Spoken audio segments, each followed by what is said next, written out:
Patrícia, bom, a gente já está chegando na reta final, um mês para a COP30, foram muitas discussões, agora, alguns dias atrás aqui em Brasília, a pré-COP, trazendo uma tentativa de consensuar alguns assuntos para chegar com esses assuntos mais elaborados, né, nas discussões da COP30. O que daria para a gente destacar do que foi discutido nesses últimos dias e que vai ser o ponto focal da COP30 na sua avaliação? Olha, Tainá, eu costumo dizer que a COP30 é uma mistura de uma corrida de velocidade com uma maratona, né? A gente está agora na fase da velocidade para depois começar toda a maratona. Eu acho que a pré-COP eu tive a oportunidade de acompanhar tanto as reuniões oficiais da pré-COP, como também as reuniões dos eventos paralelos com o setor privado, com a sociedade civil. O que eu percebo de aspecto positivo, primeiro é que tinha uma expectativa muito grande sobre o poder diplomático do Brasil e a curiosidade de como a gente teria adesão ou não para a participação até a COP30. A gente ter 67 delegações, acho que foi muito simbólico. O Brasil mostra esse poder diplomático no momento tão sensível do mundo. Um outro aspecto positivo, e aí trazendo um pouco para a minha área de economia, atração de investimentos, o tema de financiamento climático foi a grande prioridade do debate e, em especial, financiamento para a adaptação climática.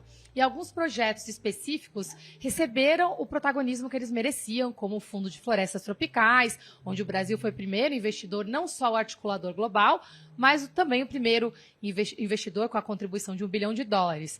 Temos ainda alguns pontos de atenção, porque tanto a jornada Baku a Belém, né, 1,3 trilhão de dólares que precisa ser mobilizado, como os 300 bilhões de dólares para adaptação em países emergentes, foram muito debatidos, mas não ficou claro como que vai ser feito o mecanismo de alocação desses recursos. Então, grande avanço na diplomacia, na prioridade do debate, pontos de atenção que ainda não falta uma clareza da operacionalização desses recursos.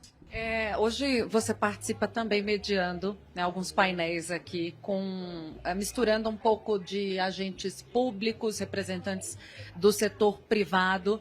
Qual é o nível de interação, né, desses dois setores e a importância de um influenciar o outro para o avanço dessas negociações? Esse eu acho que é um outro ponto alto em comparação com outras COPs. Se eu pego o caso de Glasgow, Dubai, Baku, pegar alguns dos exemplos, né, recentes, eu acho que a participação do setor privado nessa COP ela já se mostrou antes da COP, uma participação, uma mobilização mais técnica e muito mais comprometida.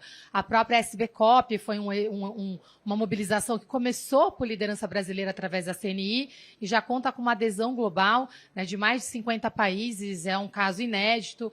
A gente vê também todos os fóruns que já eram tradicionais muito mais ativos e o setor privado trazendo recomendações. Um outro ponto é o fato da presidência da COP ter colocado a agenda de ação como prioridade. E nisso você precisa necessariamente tanto da participação do setor privado como da sociedade civil organizada. Então a expectativa para a COP30 nesse ponto é muito alta e é óbvio que a gente espera que isso se traduza em investimentos. Né? Que acho que é bonita a mobilização, mas a gente precisa ter recursos, precisa traduzir em crescimento econômico, emprego e renda também para a população. E qual é, Patrícia, o nível de comprometimento, né, sobretudo dos países mais ricos, quando a gente fala de financiamento, a disposição desses países em ajudar em relação às metas? Eu acho que esse ponto tem oscilado muito, né? Infelizmente, porque estão todos os países ricos hoje também na luta por segurança alimentar, energética e climática. Então, eu sinto que houve um espaço, inclusive criado por protagonismo do Brasil, porque esses países estão todos tentando sobreviver. Infelizmente, o contexto geopolítico fez com que alguns países reduzissem o nível de prioridade que eles estavam dando para esse tema, né, pegando o caso dos Estados Unidos. Por outro lado, a gente teve surpresas positivas, como o caso da própria China e da Índia se colocando como países que estão investindo e dobrando a aposta, tanto em energia limpa como biocombustíveis. Então, a gente está vendo um momento curioso, onde eu diria que todas as peças do tabuleiro estão se movendo de uma forma muito diferente. Eu tenho uma expectativa e uma curiosidade, aqui um ponto de interrogação, é o quanto que a agenda de comércio vai ser prioritária nessa COP, e se a gente não conseguir ter conclusões claras para essa COP, certamente fica aí uma missão para a COP, que provavelmente será na Austrália. Para a gente finalizar, Patrícia, o que seria ali primordial, né, no final dessa COP30, no fechamento de um acordo, né, em termos de avanço, para dizer que a COP no Brasil deu certo? A gente tem 4 acordos pendentes, né? Acho que 1,3 trilhão dessa jornada precisa ficar claro, os 300 bilhões para financiamento da adaptação climática em países emergentes, o mercado de carbono, a gente precisa sair com esse mercado rodando, não é só mais sendo debatido, né? A gente precisa ter, de fato, o mercado de carbono rodando. E a grande interrogação, que também foi debatida agora na pré-COP, que é a questão com relação à transição energética. Esses 4 pontos são missões dessa COP, e eu diria que ficam aspirações na sequência com relação ao comércio internacional e à transição justa, para que essa seja uma COP que olhe não só para as florestas, mas também para as pessoas.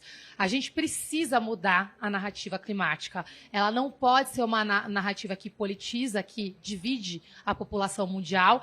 Ela precisa ser uma narrativa que une e que traga oportunidades, porque a gente não vai poder esperar a próxima COP para que essa narrativa ela seja uma narrativa de toda a população.